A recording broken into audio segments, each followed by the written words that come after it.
Wait. First of all, subscribe and activate the subtitles in your language. And secondly, we all know that One Punch Man is a parody of the hero genre, something like karate. The premise of One Punch Man is simple: Saitama is the strongest. So I am going to analyze the real power of Saitama. Get ready for the explanation of Goku versus Saitama. Let's be direct. Both Goku and Saitama will be the winners in their respective universes. If a version of Goku appeared in the Saitama universe, then most likely Saitama will be the winner. On the other hand, the Dragon Ball universe is much more realistic and complex, where Goku himself will not even be in the top 10 of the most powerful characters. So we will take Saitama to the world of Dragon Ball, where we can calculate his powers and get an idea of how strong he is. This is the new Set Warrior.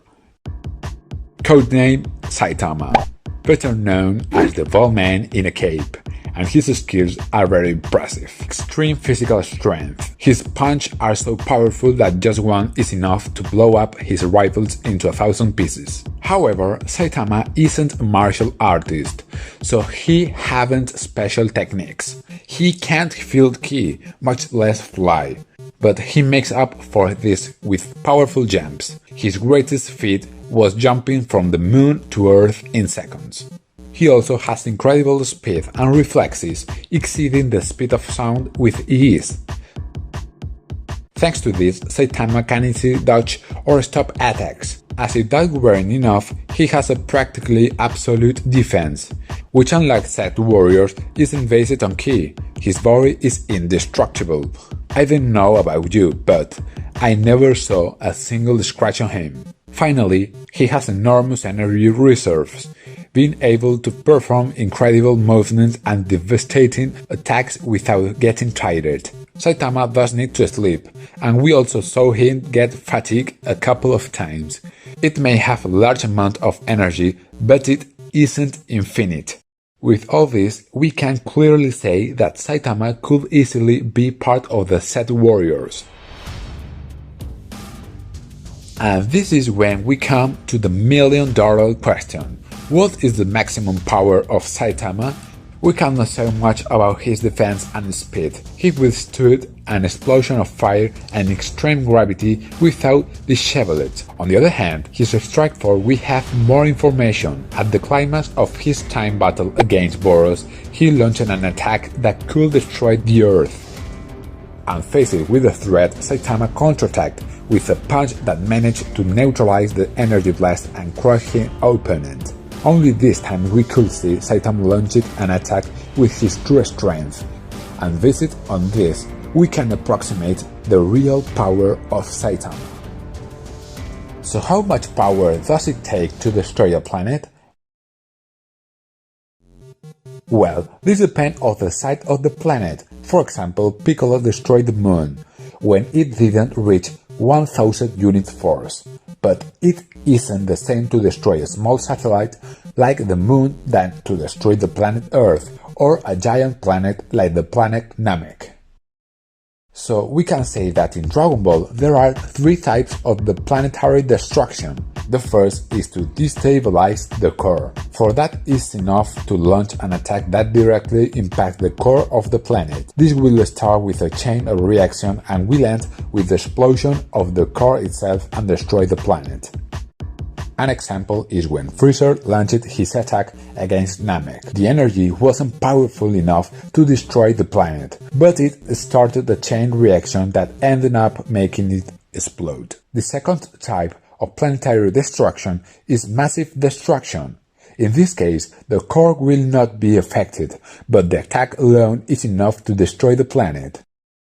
The best example would be when Cell, after being defeated, inflated like a balloon to cause an explosion so powerful that it will destroy the planet instantly. Finally, we have planetary destruction by disintegration. In this case, the planet is victim of a large amount of energy, so powerful that it simply disintegrates.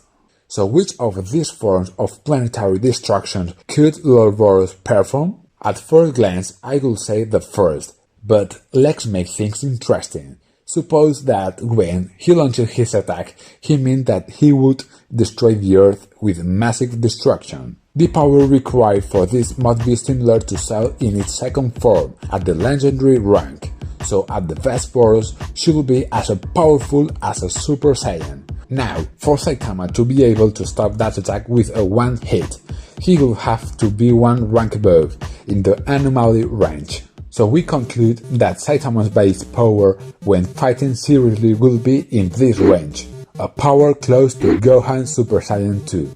It is said that warriors of anomaly rank should not exist, because they are creatures that cannot be born by natural means. And so we finally begin the most awaited moment, the battle between these two colossi. As usual, Goku would start the fight in his base form. He would immediately know Saitama's power. But Saitama can know the power of Goku. He doesn't have the ability to feel ki. Being a kind person, this hero would start with his basic attacks. The normal consecutive punches. It's a series of quick punches with the right hand. These attacks are more than enough to crush most monsters, but they wouldn't do anything to Goku, that in his base state would just dodge them. Seeing this, Saitama would use his second attack, the consecutive normal punches with two hands, a flurry of much faster attacks. This time Goku might not be able to dodge them all. He would decide to transform into Super Saiyan maximum power. In front of an enemy superior to Lord Boros, Saitama would be forced to fight seriously, using the Serious series. That as, we know they are techniques in which he makes an effort. Saitama will use the Serious side hops, with which he moves extremely fast, creating a multitude of images of himself. This move will surprise Goku for his speed. Goku will be forced to transform into Super Saiyan 2 to match his speed. Faced with an opponent who matches his speed and is immune to his normal attacks, Saitama will use his Serious Punch, the impressive attacks he used to destroy Boros. As we said, this destructive power would be like a full force attack from Gohan Super Saiyan 2.